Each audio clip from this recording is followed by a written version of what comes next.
Praise the lord. మిమ్మల్ని పిలిచిన వాడు నమ్మదగినటువంటి వాడు.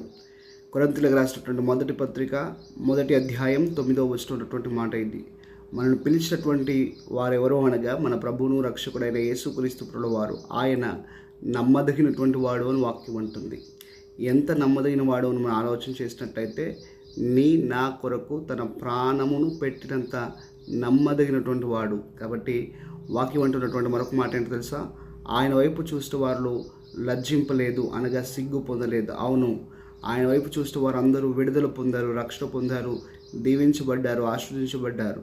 కాబట్టి ఉదయకాల సమయం నీ జీవితంలో నీవు ఉన్నటువంటి పరిస్థితులు ఏదైనా సరే, మనుషులు నేను మోసగించవచ్చు, పరిస్థితులు నీకు వ్యతిరేకంగా ఉండవచ్చు, ఏవైనా కావచ్చు, కానీ నీవు నమ్ముకున్నటువంటి దేవుడు ఆయన నమ్మదగినటువంటి వాడు. నీవు ఉన్నటువంటి ఊబిలో నుంచి నిన్ను లేవనెత్తి నిన్ను దీవించి అనేకులకు దీవెనకరంగా నిలుస్తాడు.